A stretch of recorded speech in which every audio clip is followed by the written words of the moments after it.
record I was kind of waiting to make my whole life. You know, I've done a lot of different kinds of stuff with my mixtapes and with group projects, and I wanted a world with those guys to kind of be the defining piece.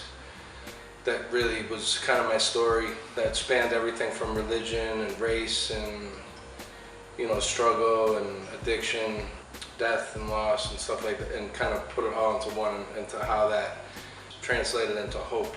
That's what the record originally was supposed to be, and when I had to remake it, I went through some stuff in my life. I got divorced and all that while I was remaking it. And at the same time, you know, I gained a little more notoriety, especially in Boston. The 2.0 version, while it does have like 7 or 8 of the same songs on it, it just has a different tone to it, and it turned into kind of a different project than the original one.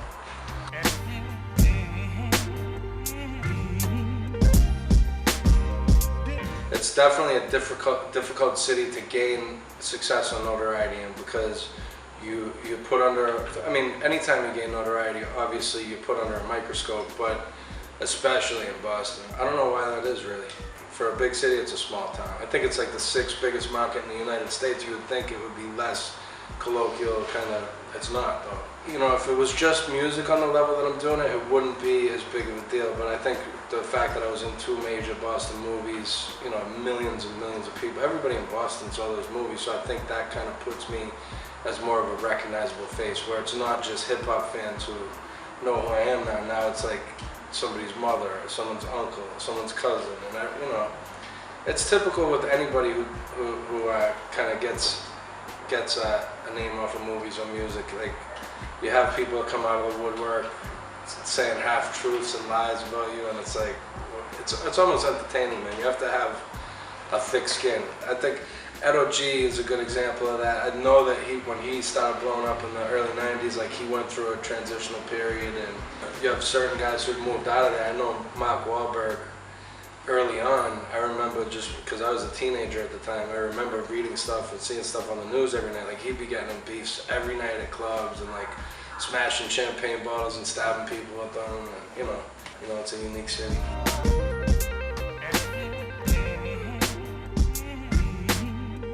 I think fighting is part of the culture too. I mean, we all grew up fighting. I think we have more fist fight and brawling kind of violence than we do gun violence. I think that's actually a good thing. We shoot the fair one and fight it out, man, and that's just part of the culture, man.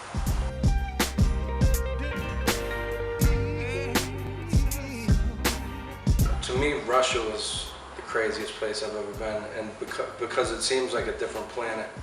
And because when I was growing up, it was like Rocky versus Drago, the United States versus Soviet Union in hockey. We hate Russia, we hate the Soviet Union.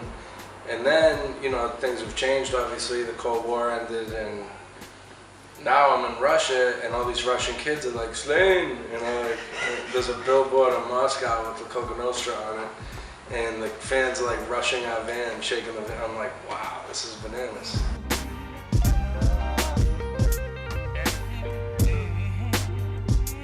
I did a movie with Brad Pitt, Liotta, and Gandolfini called Cogan's Trade.